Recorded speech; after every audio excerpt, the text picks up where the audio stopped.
name is Reginald Reeves, and I'm here with the attorneys from Justice League Law Group.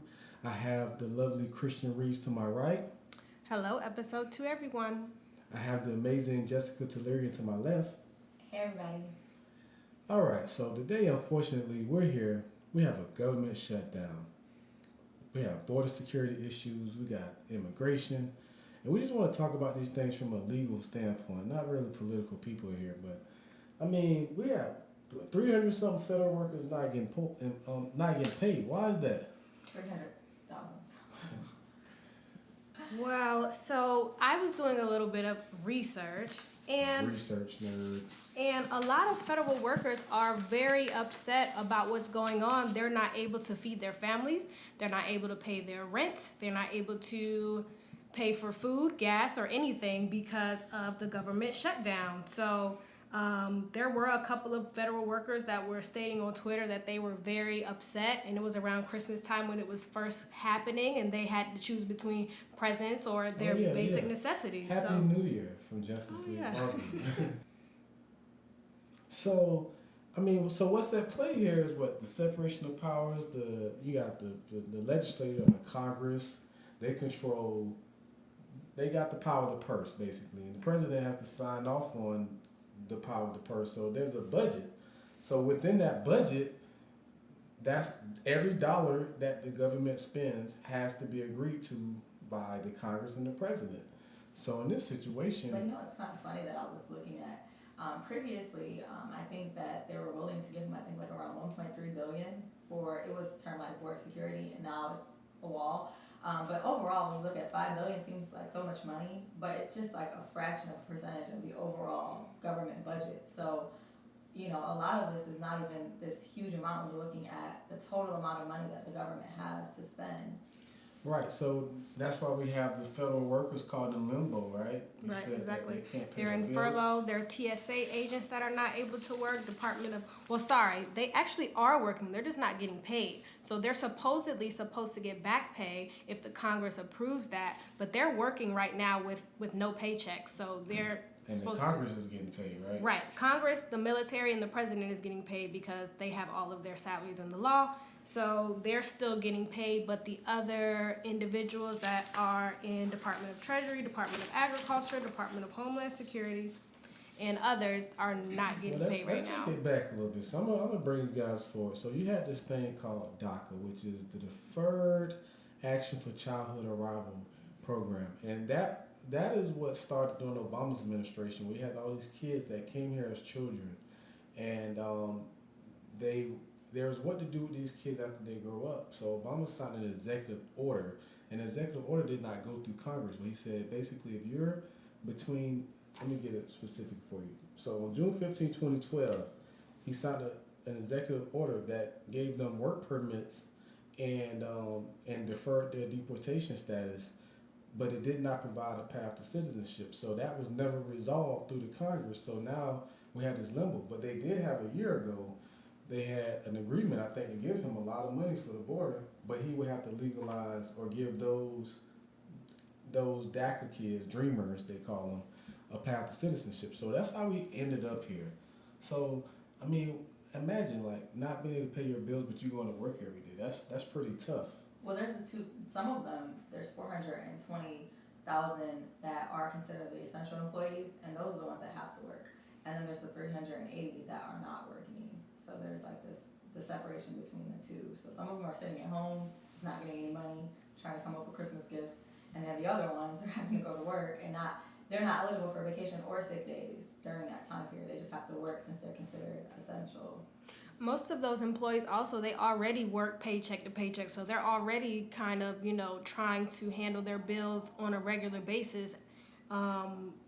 As opposed to this, they're not even being paid now. So they've already been struggling, some of them, with paying their bills on a regular basis. But now this is just making this a lot worse, obviously. And then aside from that, to add to her point, is that right now it's the beginning of the year, and what does everyone want to do right now? They want to file their taxes, and now around 52,000 people at the IRS are on furlough. So, if you're waiting on your refunds to be processed and everything, you might be waiting a while. Wow, so you mean to tell me we're not getting our tax refunds for well, we're paying, so. we're not going to get our tax refunds. So what in the legal standpoint could the government do? So you have the Congress, which makes up the House of Representatives, and you got the senators, and you got the president. So obviously they can come up with a budget any day now that would refund the government. They can partially fund the government and pay all their employees. So also the president got the executive order action, and the executive order is when he can make an order that can bypass, but that's usually in the terms of national security. So so does the president, within his authority, does he have the power to build the wall? Well, yeah, the president does actually have the authority to build the wall, but however, he can't pay for it necessarily. He would have to get that money from Congress, which is the problem. Right, so basically the president would be able to, if the Congress approve of the money, he can enforce it. He has the power to put the people on the ground to build the biggest wall since the Great Wall of China. Correct. So, but I think it's important having the border secured. I just wish that they didn't dangle, everyday federal workers in between. So the way this is supposed to work, our legislatures and our president is supposed to meet together and discuss these type of things, because that's what the Constitution would make it easy to follow the Constitution requirements of passing the law. So have they made any meetings? Yes, on the 11th of December, Trump, as well as Nancy Pelosi, as well as the Senate Minority Leader, they all met together in the White House to discuss the funding of the $5 billion wall. At that time, they kind of initially started having a dialogue, which turned into Trump basically saying that I will be proud to shut the government down for border security, and that I'll be the one to shut down the government, and that he's not going to blame them for the shutdown. The Senate Minority Leader said that we shouldn't shut the government down over a dispute. This conversation, I think it continued on for around 10 or 15 minutes, and it was widely broadcasted. Did you have a chance to check that out? I have checked it out.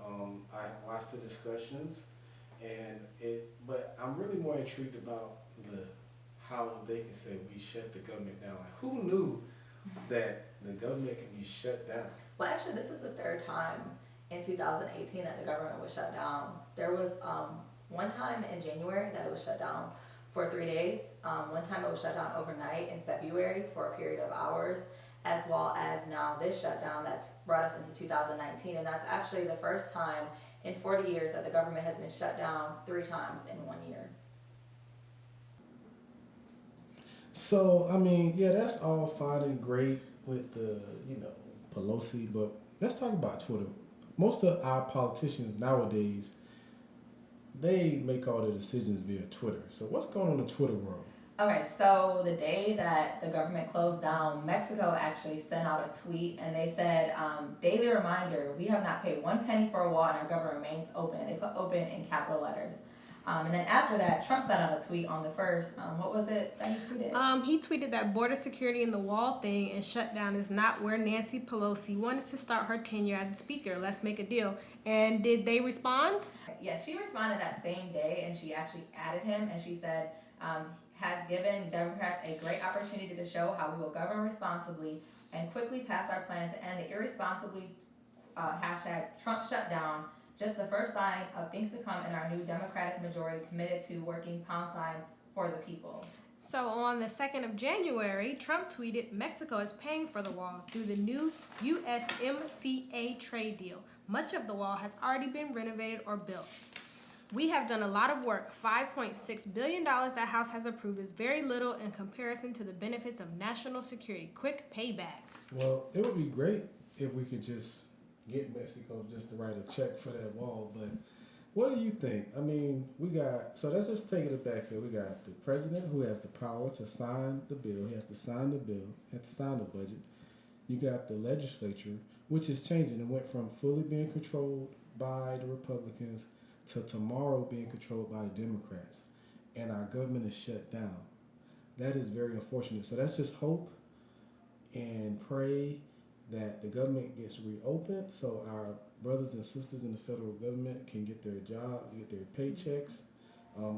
we don't want this to be a political game. So this is very serious topics. We would like to know what you think. We thank you for watching our second episode. We do have some Justice League Law Group playing. We're gonna have a cards. raffle. To all the If you comment on our subscribers or commenters. YouTube page or our Facebook page or wherever you see us podcasting, I'm breaking the box here. We have these Justice League playing cards right here, and I will send them to you. So don't forget to like and subscribe below. Like and subscribe. And one day we're gonna finish that bio of Jessica. We're gonna finish that bio of Jessica. But thank you guys for watching the Justice League Law Group Podcast episode 2. Like and subscribe.